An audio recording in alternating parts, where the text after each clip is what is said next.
Hola hermanos, ¿cómo están? Muy buenas tardes, bienvenidos a mi canal, bienvenidos a Esperanza en lo Invisible. Hoy vamos a estar hablando otra vez del tema del postmilenialismo. Específicamente en este caso vamos a estar hablando del postmilenialismo y en relación a la reconstrucción cristiana y a la teonomía. Dentro de poco voy a definir esos términos, ¿cierto? Y dar una pequeña explicación de lo que estamos hablando. Y bueno, ¿por qué este tema? En realidad ha sido un tema que hace mucho tiempo he querido tocar en relación al postmilenialismo, porque es muy común, ¿cierto?, empezar a hablar del postmilenialismo y personas empiezan a decir, pero es que el dominionismo, es que el reconstruccionismo, es que la teonomía, esos son usados como términos en muchos casos despectivos en gran parte del mundo cristiano, incluyendo el mundo reformado en muchos casos.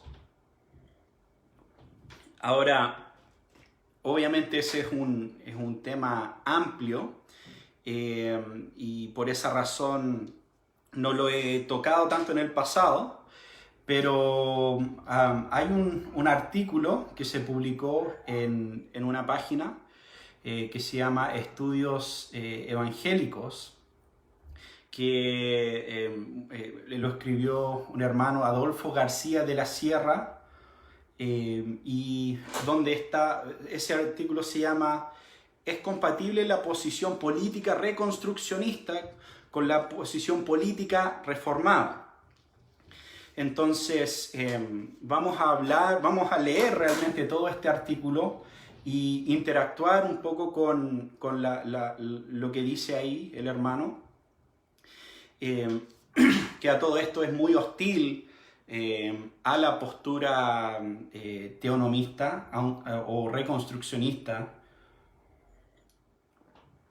aunque honestamente creo, me cuesta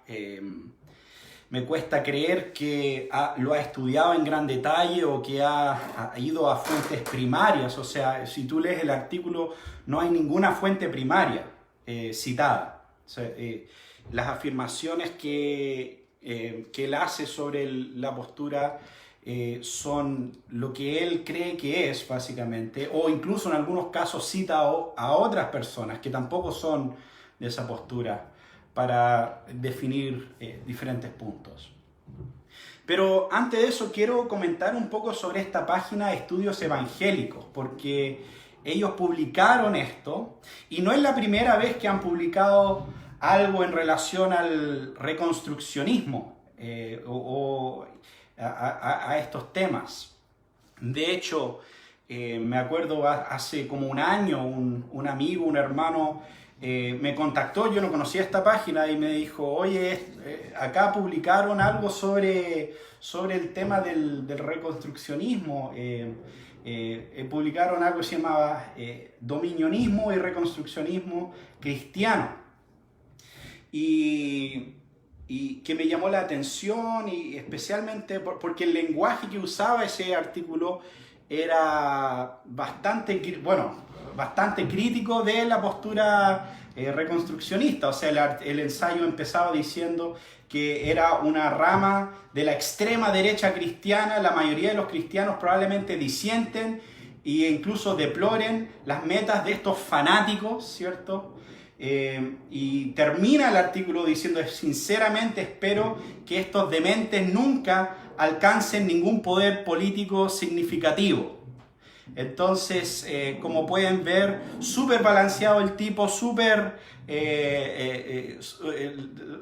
lleno de amor fraternal por los hermanos y todo lo demás. Y esto fue traducido por uno de los editores ahí, Luis Kahn, ¿cierto? Ahora me llamó la atención porque el autor original de ese artículo se llamaba Bert Bigelow y decía que fue publicado en Patheos, que es una página de blogs que bueno, mucha gente tiene sus sitios, muchos bloggers tienen sus sitios en Patheos. Pero empecé a buscar el blog de esta persona para saber quién era y rápidamente me di cuenta que Burt Bigelow era un ateo. Era un ateo, entonces su crítica en contra de la reconstrucción cristiana era porque odia la ley de Dios. Me llamó bastante la atención que una página que se llama Estudios Evangélicos publicara un artículo en contra de otros hermanos en la fe escrito por un ateo. Entonces, bueno, los contacté y en cuanto a eso, de por qué lo publicaron, y finalmente decidieron sacar ese artículo, pero dijeron, a pesar de considerar correcto el análisis que contiene, prefirieron, supongo, no tener que lidiar con dar explicaciones de por qué su página está publicando artículos de ateos. Entonces, esa fue mi primera interacción con Estudios Evangélicos hace un año. Entonces, me llama la atención, o sea, cómo traduces todo un texto y sin darte cuenta que estás traduciendo el texto de un ateo en contra de otros cristianos. Y el hecho de que tu postura y la postura del ateo, en ese caso, es básicamente idéntica, ¿no?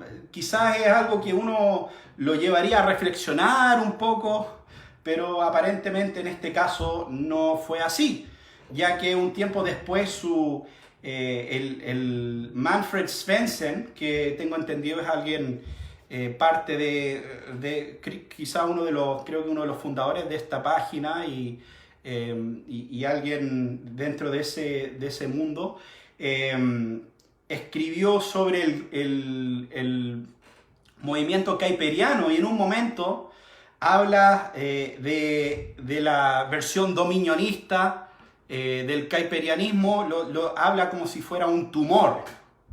Entonces, habla que el reconstruccionismo, que el dominionismo es una especie de cáncer, una especie de tumor kaiperiana. Entonces, esos son los dos artículos que hasta el día de hoy he leído de ellos, que tratan con el tema, y digamos que ni uno de los dos ha sido... en ni uno de los dos he sentido ese cálido amor fraternal ¿cierto? De discutir de buena manera entre hermanos. Hasta ahora ha sido solo insultos y peyorativos. Vamos a ver si el artículo de Adolfo es algo mejor, y la verdad creo que es un poquito mejor, pero no por mucho. Entonces eso nos da un poco como un punto de partida para entender la perspectiva de las personas que están publicando estos artículos y están promoviendo en gran parte una caricatura de la postura reconstruccionista.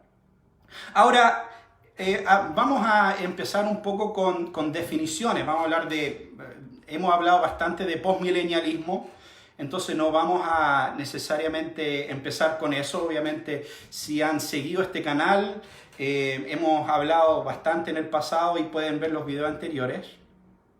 Pero y vamos a definir estos términos. Primero, vamos a hablar del tema del reconstruccionismo, ¿ya?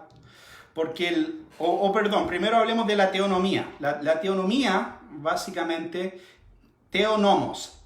Teos, Dios, y nomos es ley. Entonces, teonomía básicamente tiene que ver con la ley de Dios y con aplicar la ley de Dios en lo práctico. ¿Cómo aplica la ley de Dios, los mandamientos de Dios, la palabra de Dios en un sentido práctico? Y qué parte de la ley o de qué manera es la ley de Dios si la Escritura tiene una continuidad en el presente.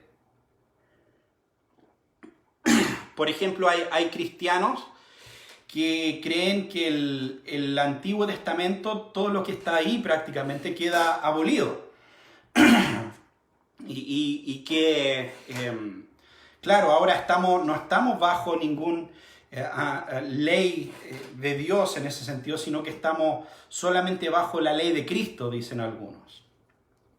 Hay otras personas que dicen no, bueno, sí estamos bajo la ley en cierto sentido, pero estamos bajo la ley moral y principalmente esto sería los 10 mandamientos. Y ahí es donde se empieza a generar este debate, ¿cierto?, en cuanto a la teonomía y cómo aplicamos la ley de Dios. Entonces, ese es el término teonomía. Reconstruccionismo tiene que ver con un movimiento particular, ¿cierto? Y ese movimiento particular tiene ciertos elementos, son teonomistas o fueron teonomistas, postmileniales y algunos otros elementos distintivos, generalmente vantilianos, ¿cierto? Siguiendo el pensamiento de Cornelio Van Til en cuanto a la apologética y en cuanto a algunos otros temas relacionados.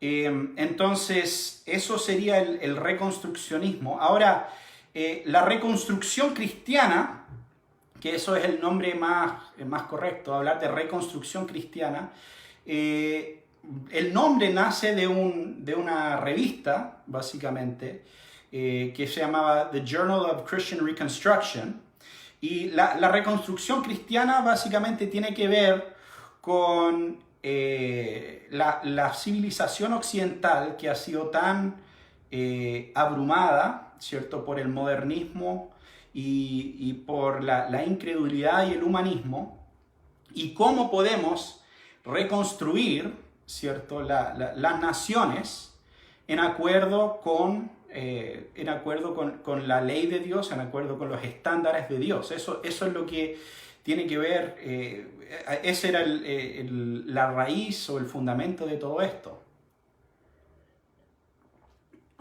Y cómo las escrituras aplican a todas las áreas de la vida, ¿cierto?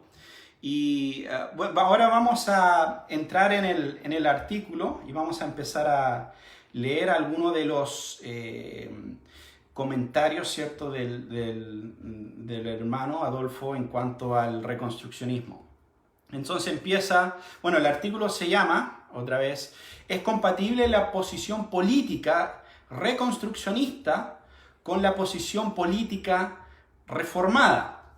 Ahora voy a comentar un poco sobre ese título, porque creo que Adolfo aquí comete un grave error para su propio argumento, porque ¿cuál es la posición política reformada? Él habla de una posición política reformacional, ¿cierto?, una posición neocalvinista y todo lo demás, pero justamente es neocalvinista. Entonces, muchas de las cosas que Adolfo cree no es lo que creían los reformadores. Ahora, y ahí es donde entra esta pregunta y donde entra un gran dilema para Adolfo acá, porque la pregunta es, ¿hay desarrollo en el pensamiento reformado, ¿cierto? O simplemente tenemos que tomar un momento en la historia y lo que pensaron en ese momento de la historia es la definición de reformado y cualquier cambio o cualquier diferencia automáticamente te excluye de esa definición.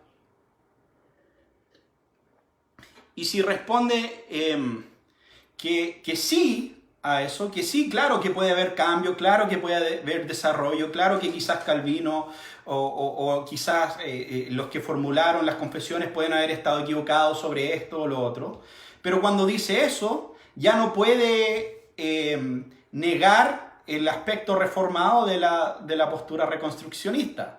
Pero si dice que no, si dice no, la fe reformada se define por lo que pensaron los reformadores Y bueno, ahí uno tiene que preguntar, bueno, ¿y cuál reformador es entonces? Porque en algunos sentidos Calvino no podía haber suscrito a la Confesión de Fe de Westminster en algunos puntos. Entonces, no sé qué tan tajante quiere ser ahí también.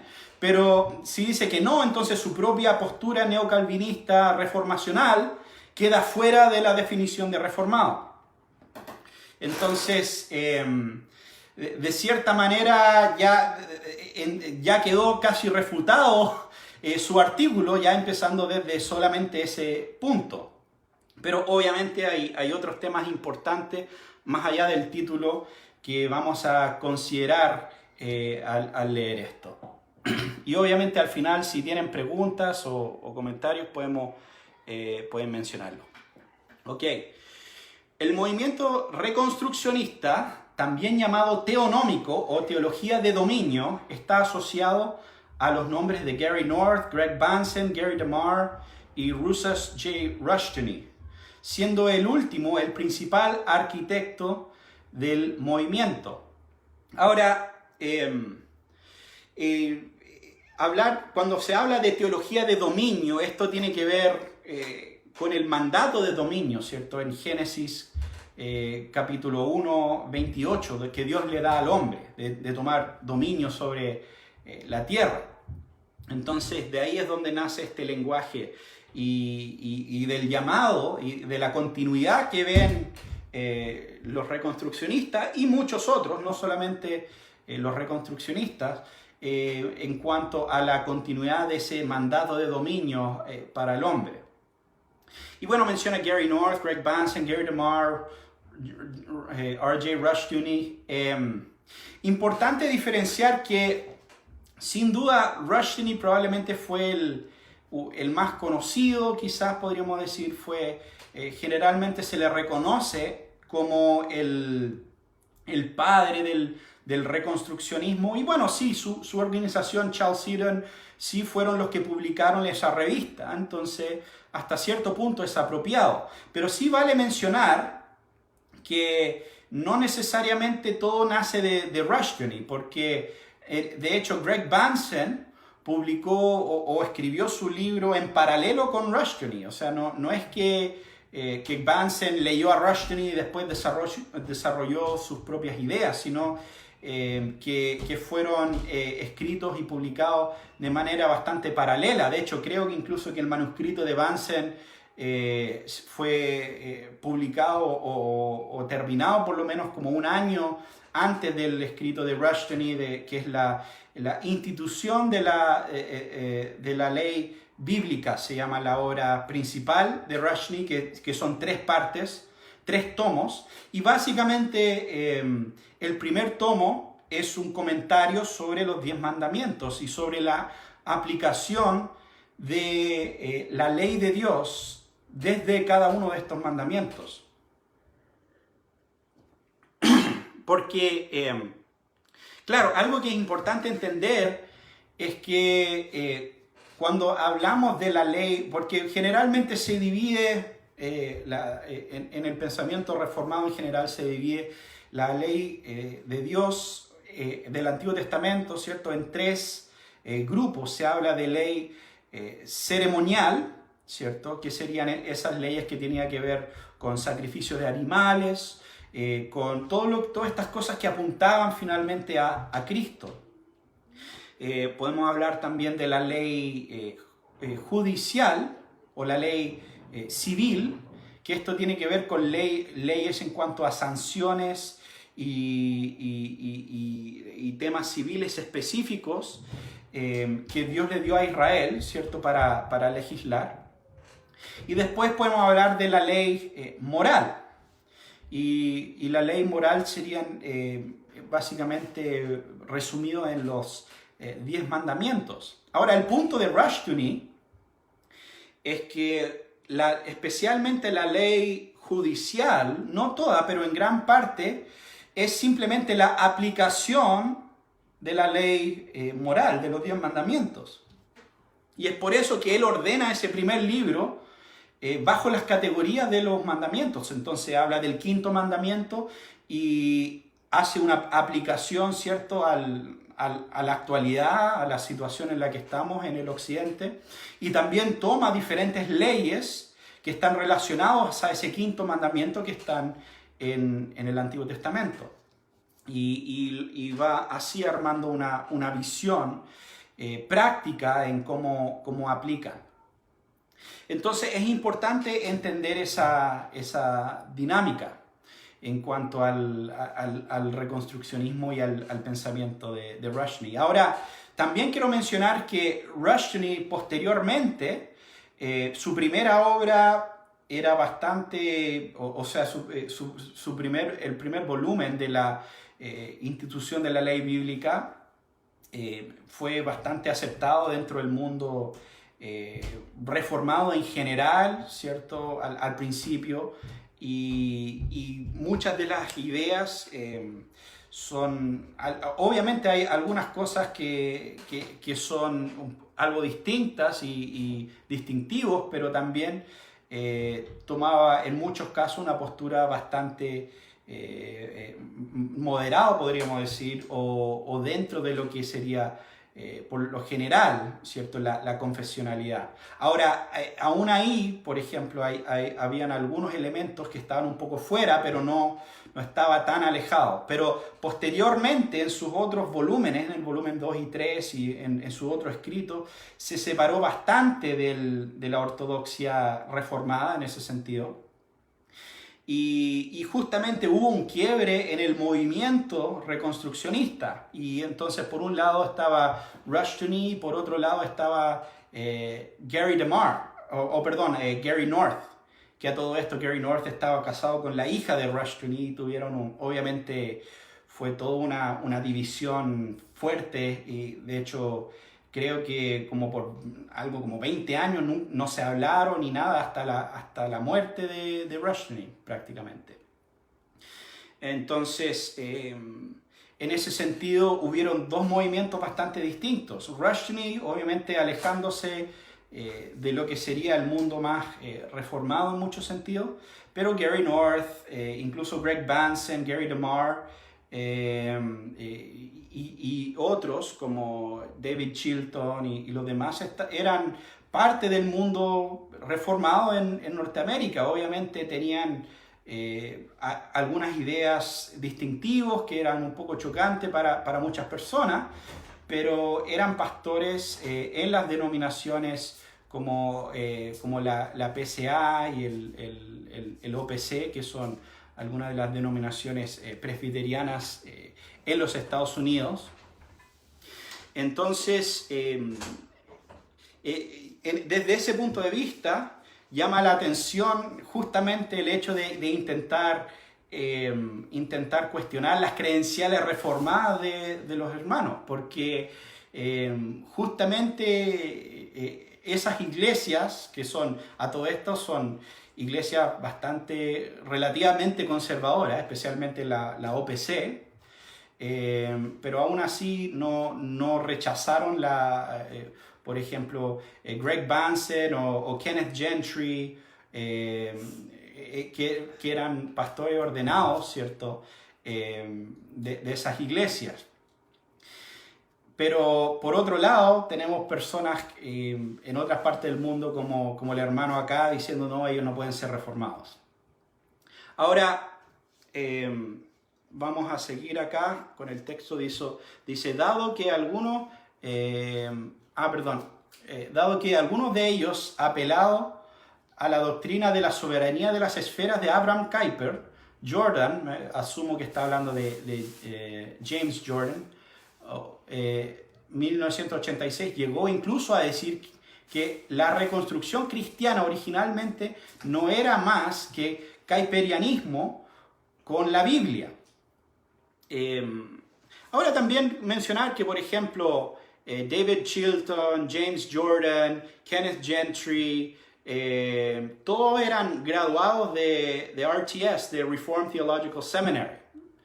Entonces, en ese sentido, y siguieron, la mayoría de ellos siguieron en ese mundo reformado por toda su vida. O sea, yo recién tuve la oportunidad el año pasado de viajar a los Estados Unidos y entrevistar a Gary North, entrevistar a Gary DeMar, estuve en sus casas compartiendo con ellos y los dos son miembros hasta el día de hoy de una iglesia, si no me equivoco, una iglesia PCA. Entonces, siguieron en ese mundo reformado, podríamos decir. Y entonces afirmaciones como estas han inducido a pensar que hay una congruencia entre la posición reformada, incluso su versión reformacional, con el reconstruccionismo, pero veremos que eso es aparente, y en realidad sus posiciones son incompatibles y en conflicto fundamental. Ahora, o sea, en ese sentido, la misma pregunta acá, o sea, lo que dije al principio. Entonces, bueno, si Kuyper estaba en conflicto con Calvino en ciertos puntos, y todos sabemos que fue así, entonces, ¿podemos decir que Kuyper era calvinista realmente?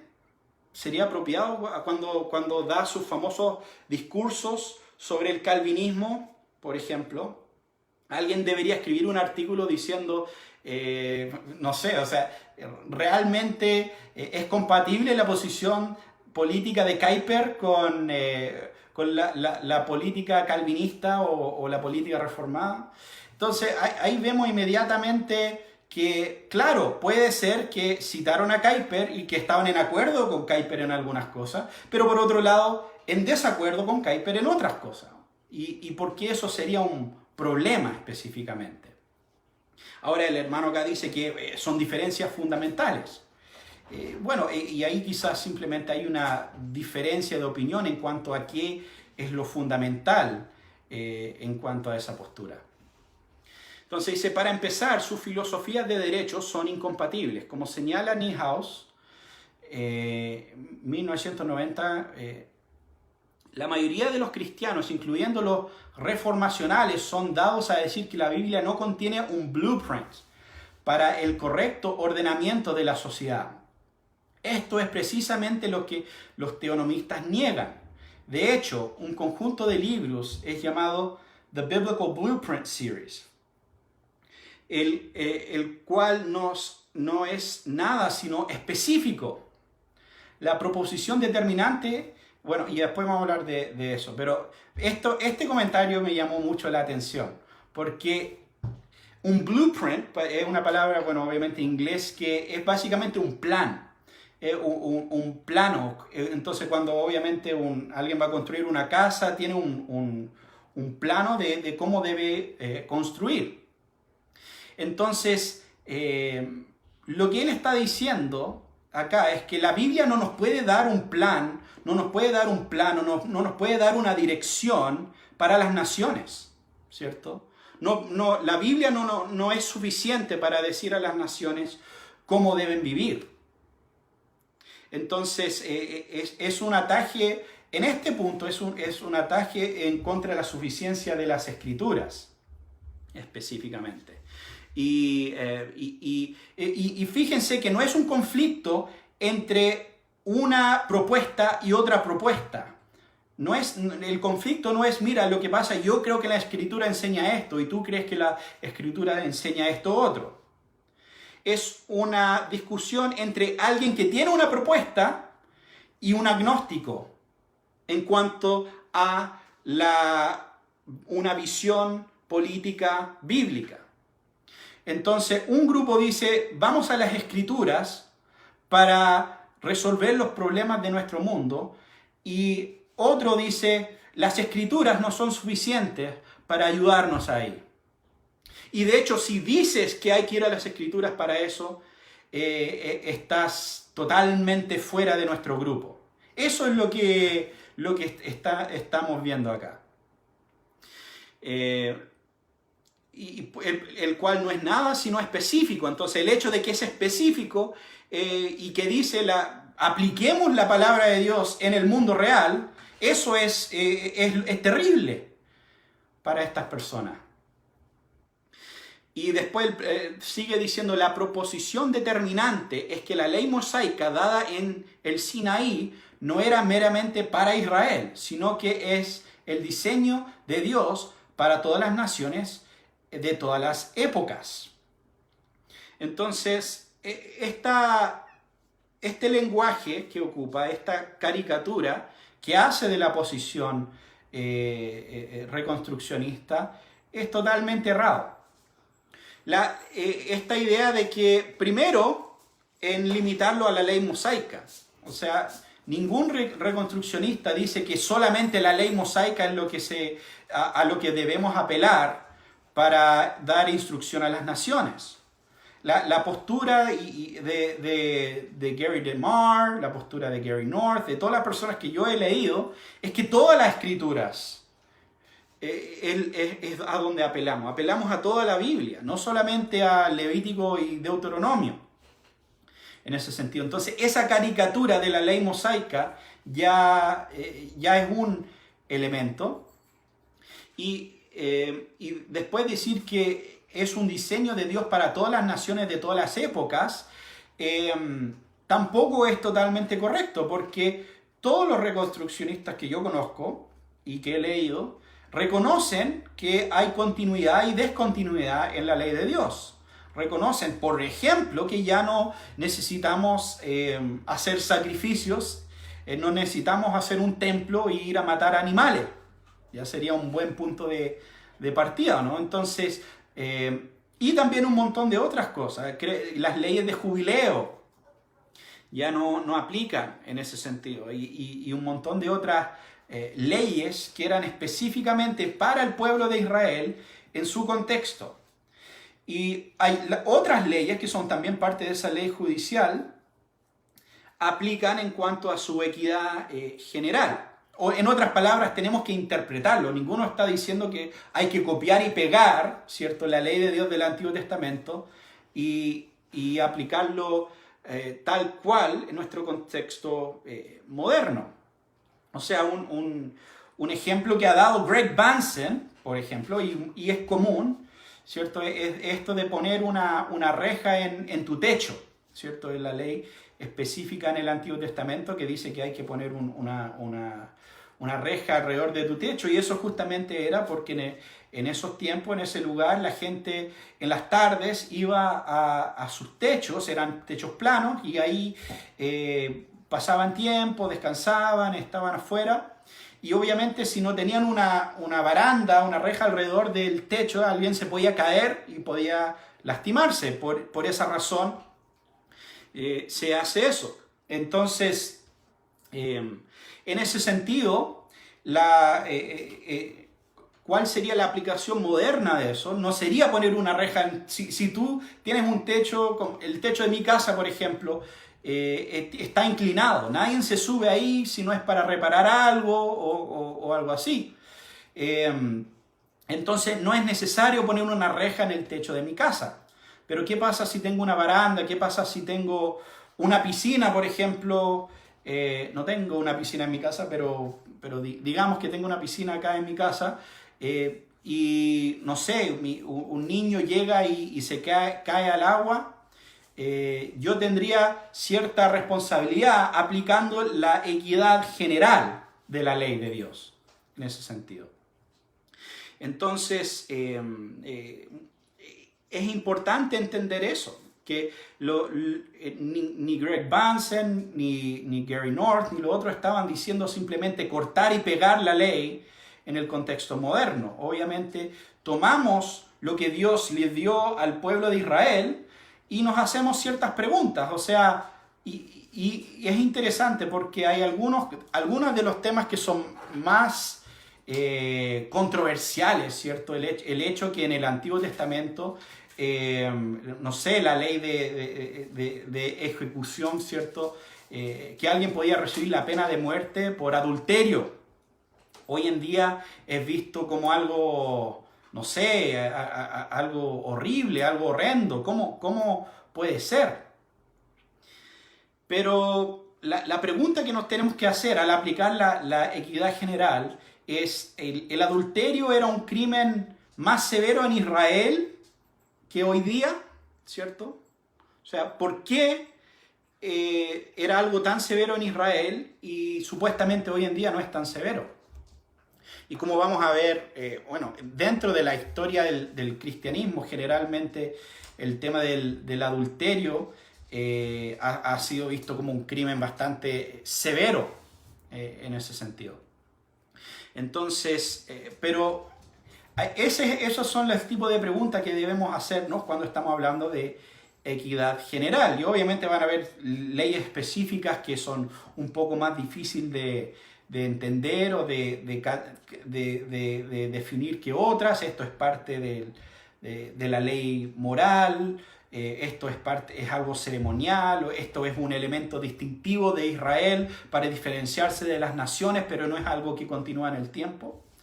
Obviamente, esos son todas conversaciones que se pueden tener y se deben tener. Y este es el punto. Si nunca has leído un libro de Rushton, y si nunca has leído a Greg Benson o a Gary North, y nunca has leído cómo ellos aplican y comentan sobre estas leyes específicas, terminas diciendo cosas como lo que está diciendo Adolfo acá. Termina haciendo caricaturas que no tienen ninguna relación con la realidad. Entonces, esto es lo que estamos viendo acá. Incluso, bueno, en este caso ni siquiera Adolfo, él está citando a una fuente secundaria, ni siquiera y esa fuente secundaria que supuestamente está entregando información correcta, ni siquiera es la persona que escribió este artículo. Desde luego, esto no se refiere al decálogo, el decálogo en toda su generalidad, el cual, por supuesto, tiene validez universal para todas las naciones en todos los tiempos, sino particularmente a la totalidad de la ley civil positiva en todos sus detalles específicos, tal y como se expresa en el Levítico y Deuteronomio.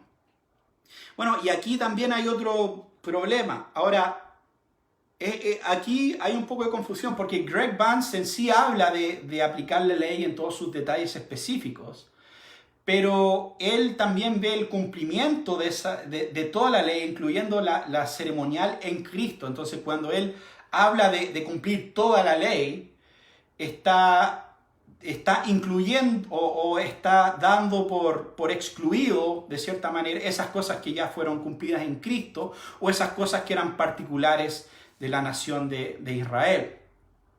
Entonces, en ese sentido, no es totalmente exacto lo que está diciendo acá. Ahora, en cuanto a decir que los 10 mandamientos deben ser tener validez universal para todas las naciones en todos los tiempos, es correcto.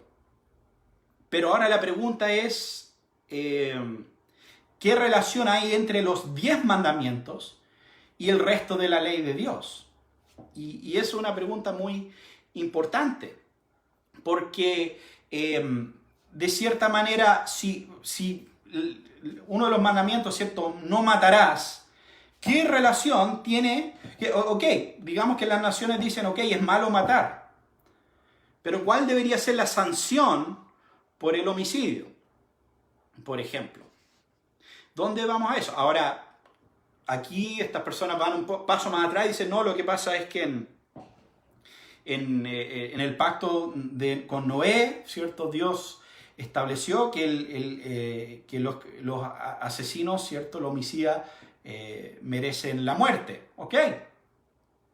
Eso es uno.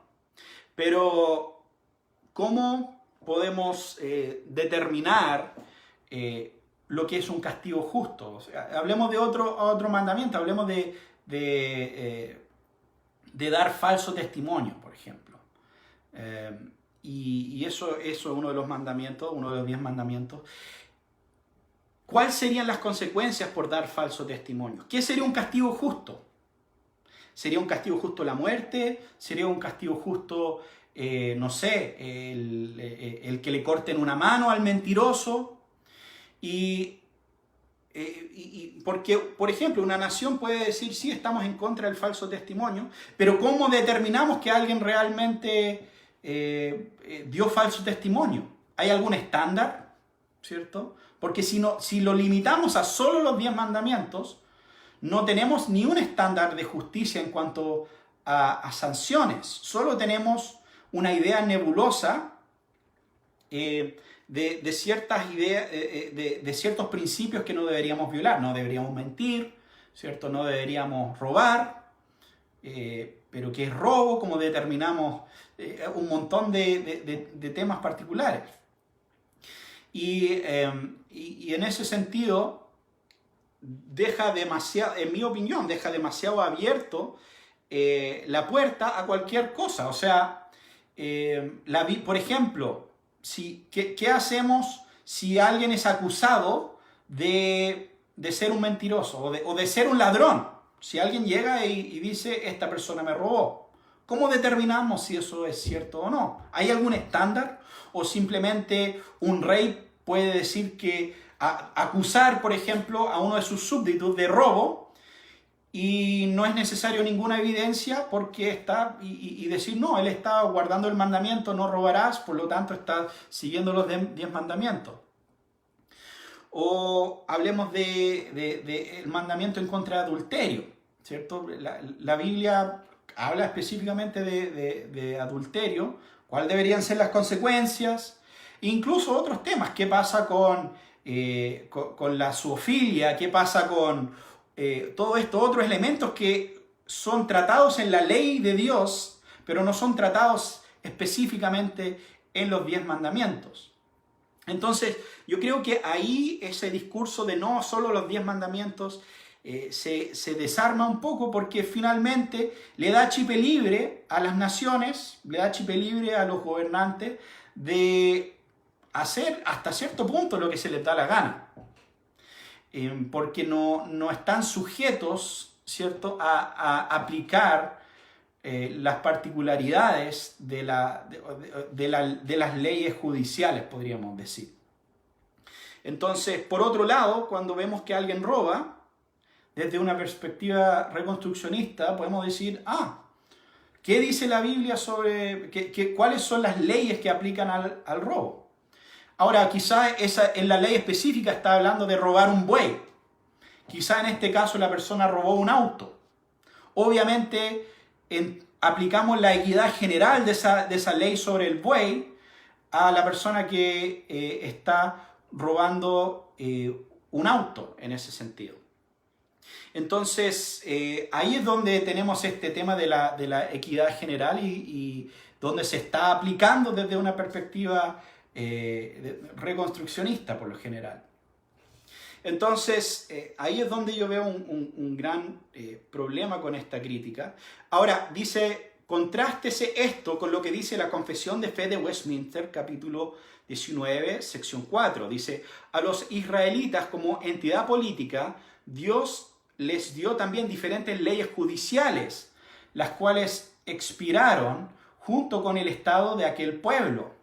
Por lo tanto, no obligan ahora a ningún otro pueblo más de lo que la equidad general de ellas lo requiere. Y según muchas personas, esto está refutando la teonomía, esto está refutando el reconstruccionismo. Ahora, Greg Vance, creo que en Presbiterianismo Confesional, si no me equivoco, hay algunos artículos de Greg Vance en donde justamente habla de estos temas. Kenneth Gentry también ha publicado artículos sobre esto y todo lo demás. Que la postura de ellos y la postura reconstruccionista, por lo general, es totalmente compatible con esta parte de la Confesión de Fe de Westminster. Entonces, ahora, lo que sí vale mencionar es Rushdoony rechazó el lenguaje de la confesión, dijo, y por su lado, él dice que él no mantiene o cree que es correcta el lenguaje de la confesión, pero hasta donde yo sé, ese es el único de los autores reconstruccionistas conocidos que toma esa postura. El resto por lo general dice que no hay ningún problema con este lenguaje, porque está diciendo que el estado de las leyes expiraron junto con el estado de aquel pueblo, y eso es correcto. El estado de Israel en ese sentido ya no existe. Pero eso no significa que las leyes que tenían no tienen que simplemente morir ahí, en ese sentido. Porque justamente en la misma ley, ¿cierto? En Deuteronomio 4 dice, ¿qué ley tan justa hay en las naciones como la ley que yo les he dado hoy? O sea, ¿qué ley es más justa que la ley de Dios? Y la que Dios le reveló a su pueblo en ese tiempo. Entonces, obviamente, haciendo las distinciones, ley ceremonial y leyes que simplemente eran específicos a ese tiempo, vuelvo a la misma pregunta. ¿El adulterio es menos horrendo en el año 2021 que en los tiempos de Moisés? Y si es menos horrendo hoy en día, ¿por qué? ¿Cierto? La zoofilia es menos horrendo en el año 2021, o la homosexualidad, el sexo homosexual es menos horrendo en el año 2021 que en los tiempos de Moisés o los tiempos de David, ¿cierto?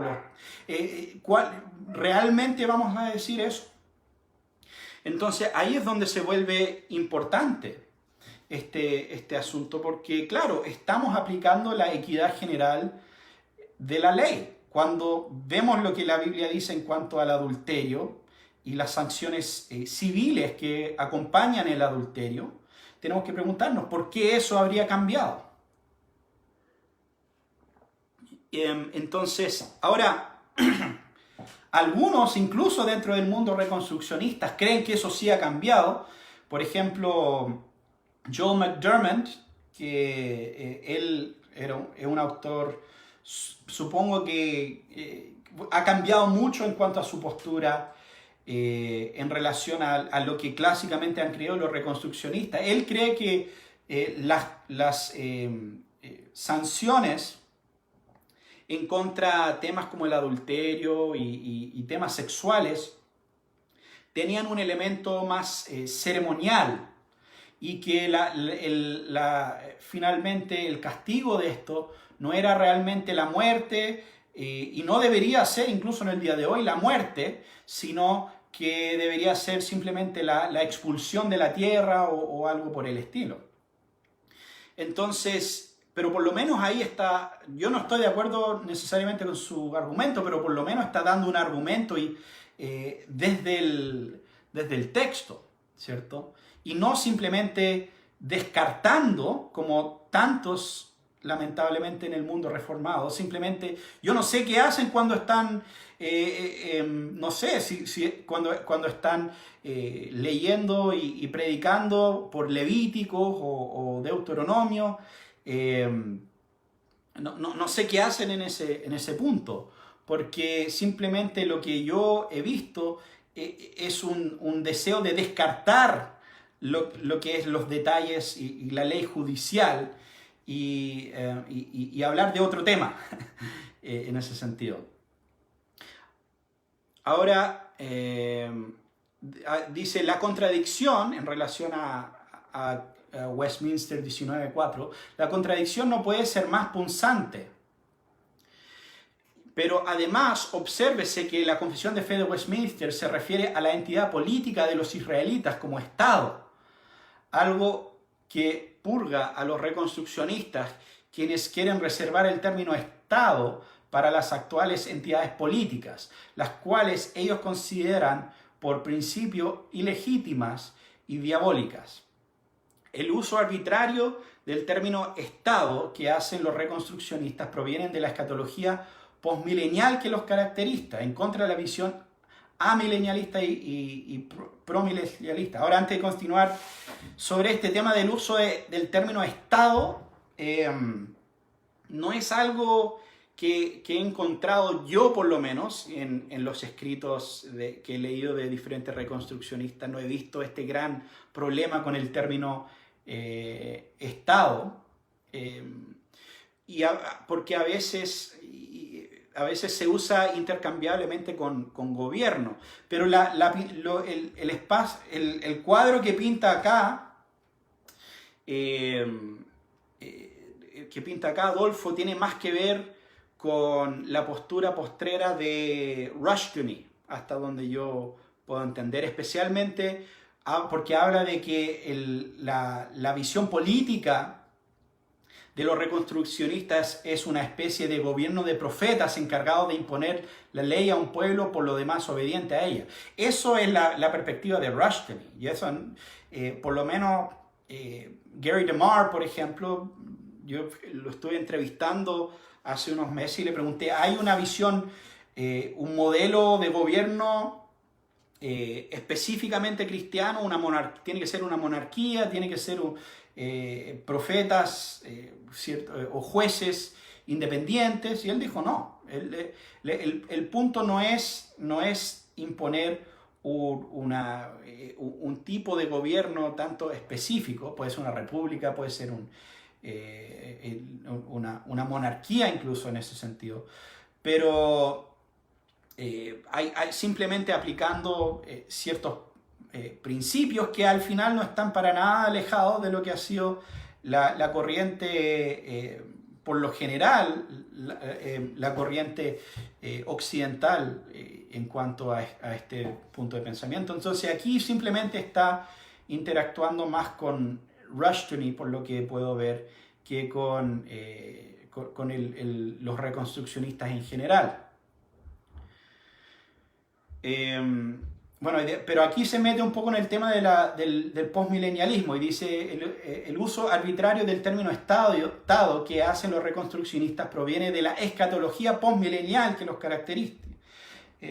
caracteriza. Y ahí no tengo idea cuál es la conexión entre usar el término estado y el postmilenialismo, pero bueno. En contra de la visión amilenialista o promilenialista. Ahora, cuando el hermano publicó esto, él originalmente esa parte decía en contra de la visión reformada, que es la milenialista. Entonces, obviamente en ese contexto le hice un comentario que eso es totalmente inapropiado, porque cualquier persona que ha estudiado un poquito el tema sabe que históricamente los reformados han sido amilenialistas, han sido postmilenialistas, o sea, no es algo exclusivo, y mucho menos poner al postmilenialismo en contra de la postura reformada, supuestamente la milenialista. Entonces, agradezco que el hermano haya cambiado esa parte, por lo menos, para decir que simplemente hay una contradicción acá entre la visión escatológica, entre la visión de ellos y la visión amilenialista. Y eso es verdad, o sea, y aquí es donde es importante entender que por lo general los reconstruccionistas, prácticamente todos fueron postmilenialistas en ese sentido. Ahora, por otro lado, cuando hablamos de este lenguaje de dominio y todo lo demás, el pensamiento de Rushdoony, de Gary North, fue influyente para muchas personas fuera del mundo reformado, fuera del mundo incluso postmilenial y en el mundo evangélico en general, y muchos de ellos se involucraron en la política, ¿cierto? Entonces the moral majority, ¿cierto? Diferentes figuras dentro del movimiento de política de derecha en los Estados Unidos, quizás no adoptaron todas las ideas de Rushdoony o de Gary North y otros, pero sí adoptaron ciertos elementos. Entonces también hay esas personas dentro de todo esto para considerar. Y dice, bueno, la visión amilenialista de algunos teólogos reformados como Berkhoff y Spikeman. Los reconstruccionistas creen que el mundo se moverá paulatinamente hacia una cristianización general que hará posible que los reconstruccionistas procedan a restaurar la ley mosaica en todo el planeta, y con ella una especie de gobierno de profetas encargados de imponer la ley a un pueblo por lo demás obediente a ella. Así, al regresar Cristo por segunda vez, encontrará ya la nueva Jerusalén a punto, nada más para cortar listón de inauguración. Entonces, claro, aquí está diciendo que los reconstruccionistas son posmileniales y habla de restaurar la ley mosaica en todo el planeta, y como ya describí, eso es una caricatura de la visión política reconstruccionista. No es limitado a Deuteronomio y Levítico, tomamos todo lo que enseña la Biblia y buscamos aplicar eso, ¿cierto? Incluyendo Romanos 13, por ejemplo. Eso es parte de la visión política reconstruccionista, tomar en cuenta todo lo que dice la Escritura y no solamente Levítico y Deuteronomio. Pero, ¿dónde está la conexión? Y hay una conexión muy importante, ¿cierto?, entre el postmilenialismo y esta idea de la ley de Dios y de las naciones aprendiendo la ley de Dios. Y uno de los puntos más claros que encontramos eso es en la profecía de Isaías capítulo 2. Isaías capítulo 2, versículo 2 al 4, dice: acontecerá en los postreros días que el monte de la casa del Señor será establecido como cabeza de los montes, se alzará sobre los collados y confluirán a él todas las naciones. Vendrán muchos pueblos y dirán: vengan, subamos al monte del Señor, a la casa del Dios de Jacob, para que nos enseñe acerca de sus caminos y andemos en sus sendas. Porque de Sión saldrá la ley y de Jerusalén la palabra del Señor. Juzgará entre las naciones y hará decisiones para muchos pueblos. Forjarán sus espadas en rejas de arado y sus lanzas en podaderas. No alzará espada nación contra nación, ni se adiestrarán más para la guerra. Entonces, esta profecía nos habla de un día cuando el monte de la casa del Señor será establecido como cabeza de los montes, y se alzará por el collado y confluirán a él todas las naciones. ¿Cuál es el monte de la casa del Señor? Eso es la iglesia, ¿cierto? Los dispensacionalistas interpretan esto como Israel, ¿cierto?, en el Medio Oriente, que Jesús va a reinar en el milenio desde Jerusalén y todo lo demás. Pero cuando comparamos este texto con Hebreos 12, nos damos cuenta que Israel, o sea, que la iglesia es la nueva Jerusalén. La iglesia es Sión. El autor de Hebreos dice: ustedes han llegado a Sión, ustedes han llegado a la nueva Jerusalén. Entonces la iglesia va a enseñar las naciones. Y dice: vendrán muchos pueblos, subamos al monte del Señor, a la casa del Dios de Jacob, o sea, a la iglesia, para que nos enseñe acerca de sus caminos. Entonces la iglesia le va a enseñar a las naciones las sendas de Dios y los caminos de Dios. Y de Sión, o sea, de la iglesia, saldrá la ley, o literalmente el Torá. Y de Jerusalén la palabra del Señor. Entonces de la iglesia va a salir la instrucción. La iglesia va a enseñarle a las naciones a andar según el camino de Dios. ¿Y qué implica eso? Eso implica algo muy importante que el hermano acá rechaza. Eso implica que hay algo que enseñarles a las naciones. Eso implica que hay un blueprint.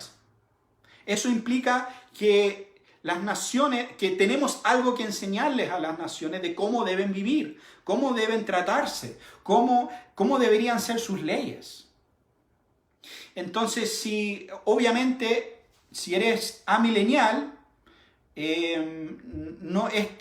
para los amileniales ellos no creen que esto va a ocurrir de esta manera.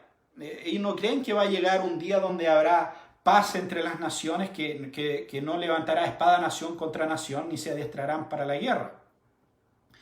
Entonces,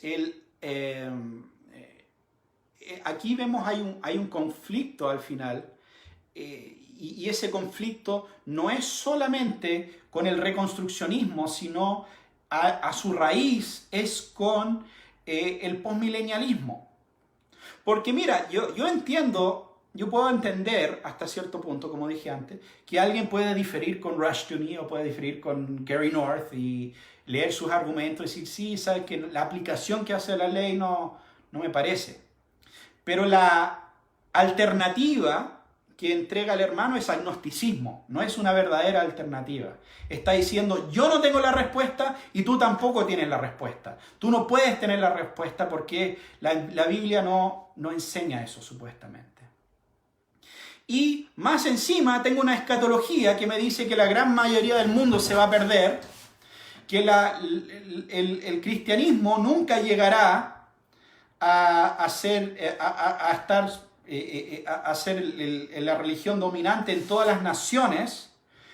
Y por lo tanto, cuando hablo de política hoy en día, política cristiana, simplemente estoy hablando de qué estrategias podemos usar para que los paganos nos den una silla en la mesa y nos tiren unas migajas de vez en cuando.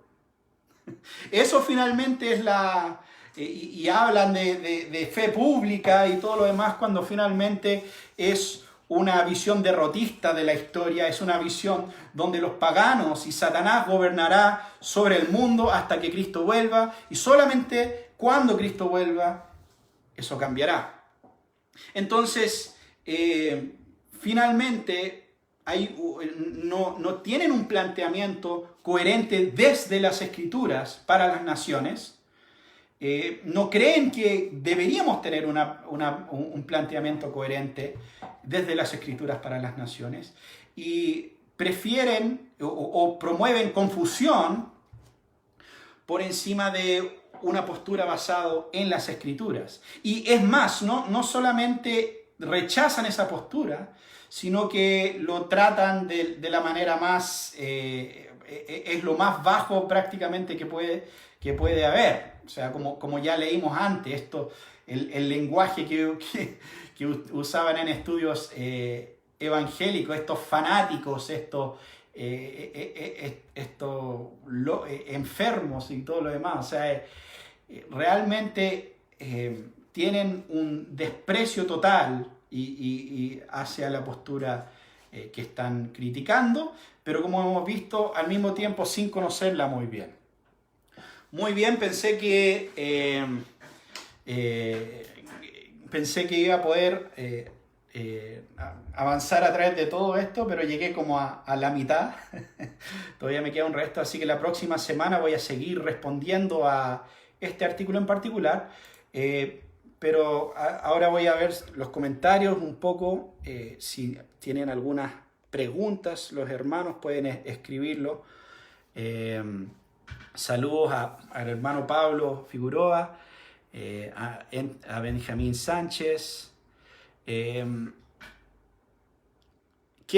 Marcelo Molina dice, saludos desde Mérida, Yucatán, México. ¿Qué libros y autores nos recomiendas? Bueno, y eso me recuerda a otro punto que quería tocar. Es que, mira, cuando estás criticando otra postura, cuando estás presentando lo que piensan otras personas, generalmente es bueno leerlos hasta cierto punto. Y lo bueno de hablar del reconstruccionismo es que hay un montón de literatura. Realmente la cantidad de libros que publicó Gary North, incluso Rushdoony, Gary DeMar, Kenneth Gentry, David Chilton, hay un montón de libros. La mayoría están en inglés, pero aún así hay muchos libros disponibles en español. Yo creo que un buen lugar para comenzar sería el libro de Gary North, Liberando el planeta Tierra. Yo creo que es una buena introducción a muchos de estos temas. Y también relativamente corto y algo bastante accesible. Obviamente, la institución de la ley bíblica, volumen 1, de Rushdoony, también es un libro mucho más grande, pero también es muy bueno. Obviamente tengo mis diferencias con Rushdoony en puntos, pero especialmente ese libro es bastante bueno.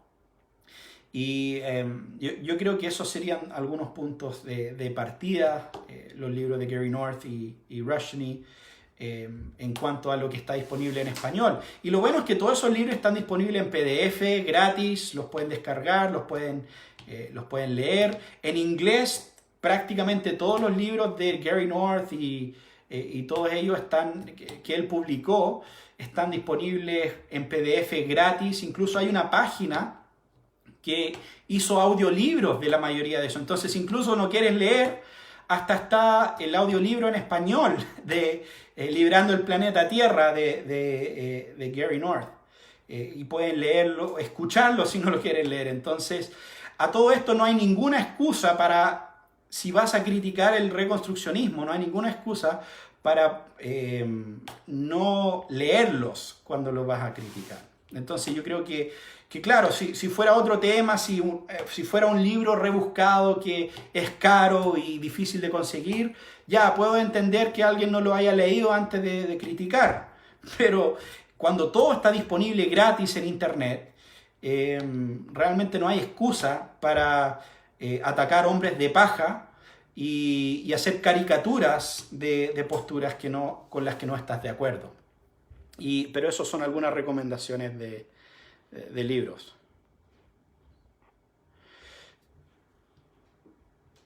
Según el primer artículo traducido, según Felipe Reyes, según el primer artículo traducido que fue escrito por un ateo, decía que los reconstruccionistas son de extrema derecha.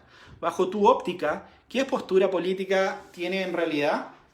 La verdad, o sea, gente como Gary North y bueno, prácticamente todos ellos, yo diría que en gran parte estaría más cerca de una postura libertaria, honestamente. Y entonces, si consideras eso de derecha, ok, está bien. En muchos puntos yo creo que se asemeja más a una visión libertaria en ese sentido. Yo no tengo problema que hablen de la postura como extrema derecha, porque, bueno, y muchas veces estos términos como derecha e izquierda son poco útiles, ¿cierto? Mi hijo Mike está mirando acá. Pero en ese sentido yo creo que sería como más exacto decir que en lo general tienen una visión más tirada para el lado libertario. Especialmente en temas como económicos. Gary North es economista y creo que Gary North incluso trabajó para Ron Paul. Y Ron Paul, si no conocen, es una figura política en los Estados Unidos. De hecho, intentó ser presidente en una ocasión y él es una figura muy conocida en el mundo libertario. Entonces, yo diría que se asemeja mucho a la postura libertaria, pero obviamente el fundamento no es exactamente lo mismo. Y muchos de los elementos teóricos son diferentes, pero en lo práctico creen en libres mercados y un montón de otros temas relacionados. Entonces, Josué López pregunta, ¿en qué se alejó Rush en la tradición reformada? ¿En la eclesiología? Sí, bueno, yo creo que el tema de la eclesiología fue el punto más... bueno, es que Rush en realidad, o sea, él fue pastor bueno, él creo que estaba en el PCUSA al principio. Pocos saben esto porque muchos ven a Rushdoony como una figura de la ultraderecha y todo lo demás, pero Rushdoony era originalmente del PCUSA. Él fue a un seminario en el norte de California que era bastante liberal, ¿cierto? Y que era del PCUSA. Entonces él creció, él estuvo muy involucrado en el mundo más liberal en cuanto al presbiterianismo originalmente, pero después se volvió más conservador teológicamente y lo demás, y fue ordenado en el OPC, que es una denominación bastante conservadora, y de hecho fue pastor en una iglesia OPC en Santa Cruz, California, en el norte de California. No estoy totalmente seguro, pero creo que conozco porque mi familia es originalmente de los alrededores de Santa Cruz, California, y he estado ahí muchas veces. Creo que he predicado en la iglesia que originalmente esa iglesia, pero no estoy totalmente seguro. Pero bueno, entonces Rushdoony tenía ese contexto, pero después de varias situaciones en su denominación, hubieron algunos ataques, primero en el PCUSA, después en el OPC. Él terminó abandonando esas denominaciones y básicamente fue como independiente el resto de su vida y de su ministerio. Entonces él no está, como se desasoció de las iglesias, y no sé si fue antes o después que su eclesiología empezó a torcerse en ese sentido, pero básicamente abandonó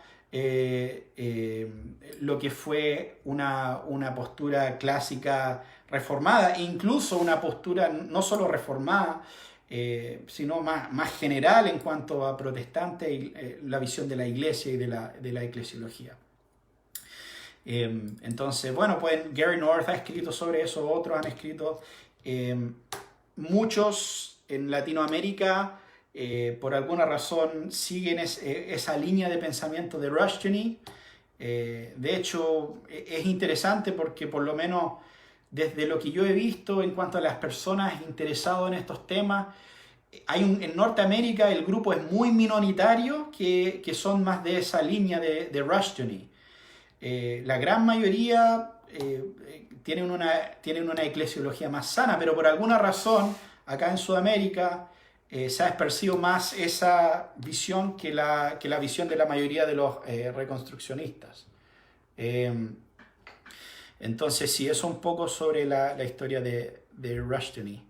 Edwin Alancourt dice, Rushdoony dice que Calvino fue herético en su posición del magistrado, no sostuvo la división de la ley moral, civil y ceremonial. La posición reconstruccionista en general se aleja de una u otra forma de la tradición reformada. Bueno, justamente, Edwin, el problema es que yo no creo que Rushdoony es representativo de la visión reconstruccionista general. Porque yo sé que también en tu caso, las personas a las que tú has sido más expuesto son personas más influenciadas por la línea de Rushdoony y que no están tanto asociados con el PCA o con el OPC y todo lo demás, son más y están un poco fuera del mundo más tradicional presbiteriano. Pero como digo, eso no es la realidad de Gary DeMar, por lo menos.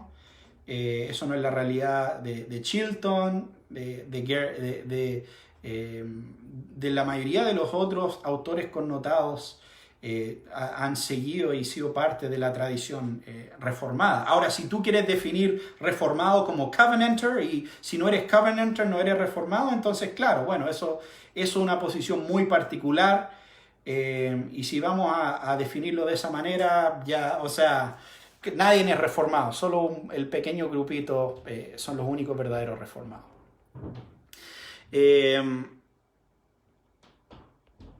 Ok, el hermano Dominic Ochoa dice, hola hermanos, saludos desde Australia.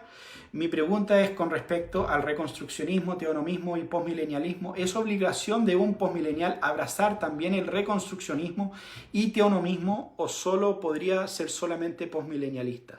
Si tu respuesta es que ser postmilenialista es que podría ser postmilenialista, entonces ¿cuáles autores recomiendas que abrazan esta postura?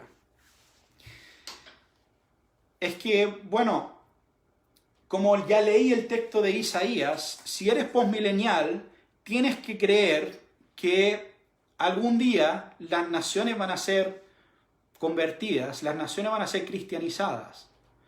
Y tal como una persona común y corriente, cuando una persona conoce a Dios, cuando una persona viene a Cristo, y lo primero, ¿qué es lo que pregunta? ¿Ahora qué hago? ¿Qué debo hacer?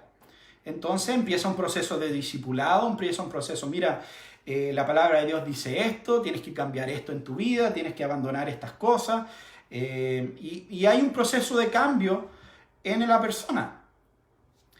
Y lo que creemos, si eres postmilenial, tienes que creer que también va a haber un proceso de cambio en las naciones, que las naciones van a ser enseñadas por la iglesia, que las naciones van a entrar en conformidad con los propósitos de Dios, de una manera que nunca antes lo han hecho, en una profundidad que nunca antes hemos visto. Ahora, puede que la perspectiva de Gary North en cuanto a cómo se va a ver eso, puede que está equivocado, o puede que Rushdoony está equivocado, o puede que, no sé, o sea, pero uno tiene que creer que de una forma u otra las naciones van a ser cristianizadas, eso es central.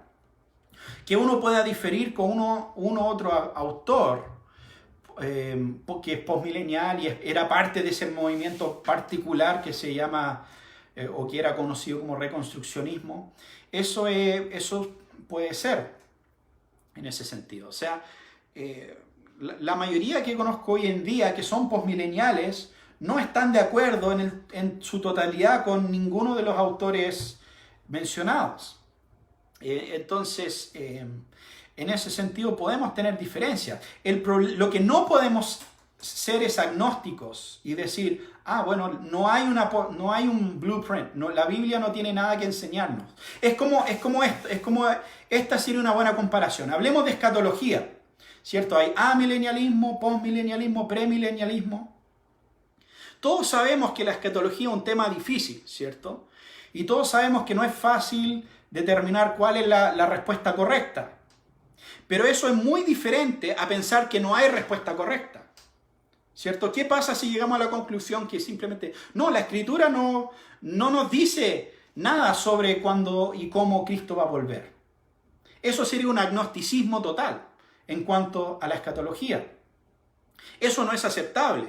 Yo puedo decir, no, yo soy postmilenial, sé que podría estar equivocado, sé que mi hermano amilenial o premilenial podría estar en lo correcto, pero yo creo que yo estoy en lo correcto. Yo creo que la Biblia enseña algo.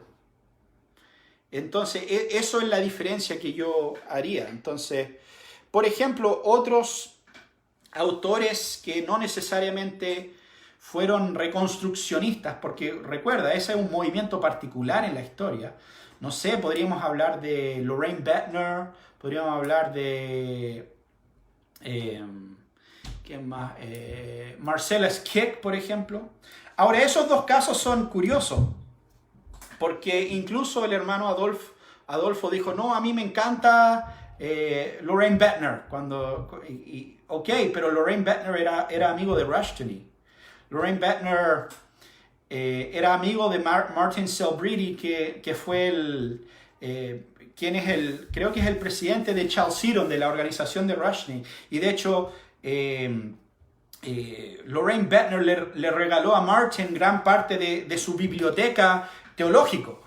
Entonces, el tema es que hoy en día se quiere satanizar y tratar de sectario a ese grupo, como si no hay ninguna, como que están los reformados y está ese grupo raro reconstruccionista por allá.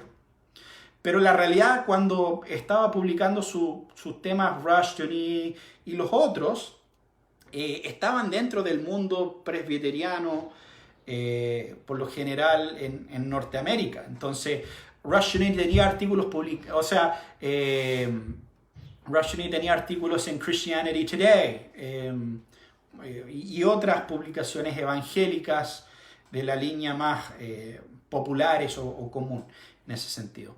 El tema, cuando leemos no sé, a Loraine Boettner o a esto otro, es que no se meten tanto en los temas específicos de cómo va a ser específicamente y de cuál sería la aplicación correcta de la ley de Dios en gran profundidad. Por lo menos lo que yo he leído, puedo estar equivocado.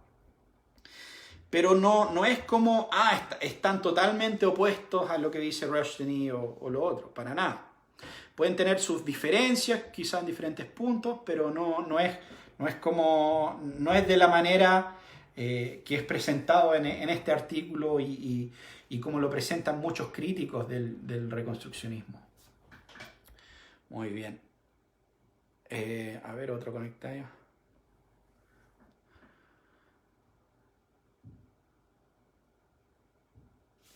Ok.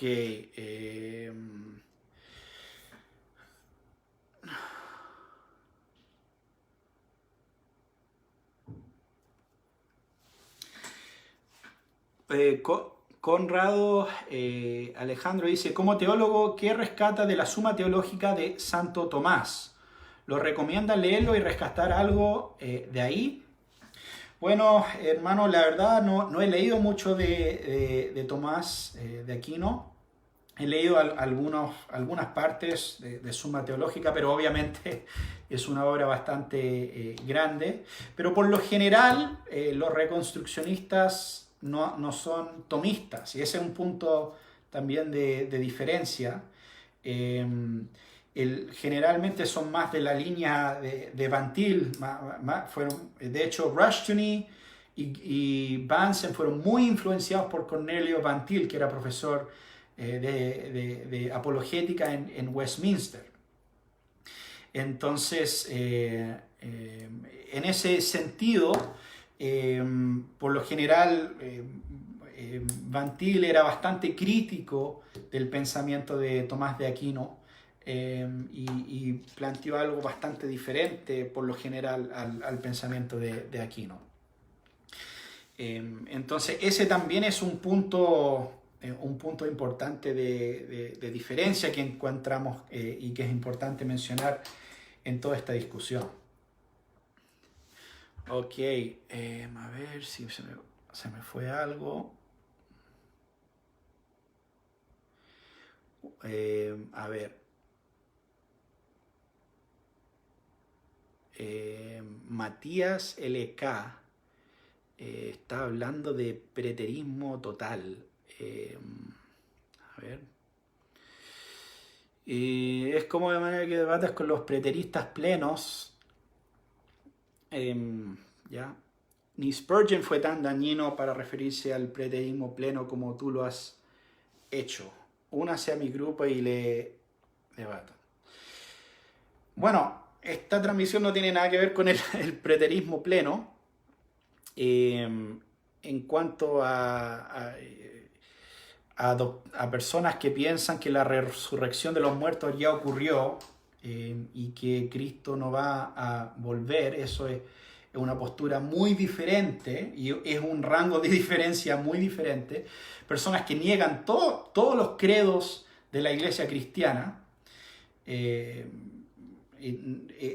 se sale bastante del rango de una conversación entre personas que simplemente tienen una diferencia de opinión en cuanto al éxito de la iglesia antes de la segunda venida, o en cuanto a cómo se aplica específicamente ciertas leyes del Antiguo Testamento y lo demás. O sea, claramente hay una diferencia bastante grande. Yo ya he hecho algunos videos sobre el preterismo pleno. Entrevisté a un hermano, Sam Frost, que era preterista pleno. De hecho, era uno de los autores principales de ese movimiento, y él cuenta su historia. Si alguien quiere verlo, está aquí mismo en el canal, pero honestamente no me parece una postura que merece ser refutado 20.000 veces, porque claro, o sea, es todo un mundo en sí, alejado de lo que es el cristianismo. Muy bien, hermanos. No veo otros comentarios y preguntas, pero espero que esto haya sido de edificación. Voy a seguir la próxima semana respondiendo a este artículo y respondiendo también preguntas relacionadas a estos temas. Y solamente quiero dejarlos con dos puntos que son importantes para mí en lo personal. y que van a obviamente definir el tono de esta conversación para mí. Y el primero es que cuando yo leo a diferentes teólogos, yo puedo leer a teólogos con el que tengo desacuerdo, ¿cierto? Y por lo general obviamente no siempre voy a decidir invertir el tiempo en ciertos temas, pero puedo leer a personas que si bien son mis hermanos en Cristo, pero tenemos desacuerdos sobre esto y lo otro. Y puedo rescatar lo bueno y dejar de lado lo malo. Entonces yo asumo que cuando digo, mira, lean a Rushdoony, o cuando digo, lean a Greg Bansen o Gary North, yo asumo que ustedes van a hacer eso. Yo no asumo que simplemente van a ser ingenuos, que van a tomar todo lo que dice Gary North, así como que descendió con 2 tabletas del Sinaí, ¿cierto? Sino que van a entender que son sus opiniones, es la Biblia, obviamente en muchos casos intentando aplicar la verdad de la Biblia, pero que pueden tener discernimiento. Entonces, yo no me considero parte del movimiento reconstruccionista porque honestamente creo que no existe el movimiento reconstruccionista. Yo creo que fue algo que existió en su momento. Yo creo que ese movimiento dejó todo un gran número de literatura muy interesante que podemos analizar, algunas cosas buenas, otras cosas no tan buenas, pero que vale la pena leerlo, vale la pena hacerse estas preguntas y considerar lo que tienen que decir estos hermanos. Entonces, esa es la manera que yo, por lo menos, enfrento leer a alguien como Rushdoony. Es la misma mentalidad que tengo cuando leo a C.S. Lewis o cuando leo a cualquier otro autor. Y puedo estar de acuerdo, puedo estar en desacuerdo con ciertas cosas, pero finalmente pueden ser de edificación cuando intentamos considerar cómo, por ejemplo, aplicamos la equidad general de la ley de Dios en el día de hoy. Los autores mencionados creo que son muy útiles en ese sentido. Entonces, yo creo que debemos afrontar esta conversación de esa manera, ¿cierto? Porque también yo voy a ser honesto, yo no he leído todos los libros reconstruccionistas que hay, porque literalmente hay cientos de libros y publicaron muchos libros estas personas. Entonces, en ese sentido, yo creo que es muy importante tener eso en mente cuando estamos estudiando esta postura o estudiando otra. Y lo otro tiene que ver con el ser reformado. Y desde mi perspectiva, uno puede ser reformado y aún así no sostener todas las posturas de Calvino, por ejemplo. O en ese sentido, yo no considero, por ejemplo, que la gran mayoría de las iglesias reformadas, como la OPC o el PCA en Norteamérica y otros, no son reformados porque modificaron algunos puntos de la Confesión de Fe de Westminster. Algunos sí son de esa idea, algunos no. Si tú no estás de acuerdo con todos los puntos y con todo lo que yo estoy de acuerdo, incluso muchos van más allá de la misma confesión, y si tú no, ni siquiera un tema de confesión, si tú no estás de acuerdo con lo que esta otra persona pensaba específicamente en esos tiempos, entonces tú no eres un verdadero reformado como yo. Yo no veo la fe reformada de esa manera. Sé que hay mucha gente que difiere conmigo, pero cuando yo hablo de reformado, lo hago bajo esos parámetros. Entonces, si alguien me dice, no, eso es mentira, ellos no pueden ser reformados porque no pensaban exactamente igual que esta u otra persona, para mí eso no va a ser un argumento muy significativo, ¿cierto? Porque creo que la tradición reformada es un poco más amplia de lo que algunos quieren dar la impresión que es. Entonces, esos son dos puntos para considerar en medio de esta conversación. Y bueno, la próxima semana seguiremos hablando de estos temas. Que Dios les bendiga. Espero que esto haya sido de edificación para ustedes y nos vemos la próxima semana.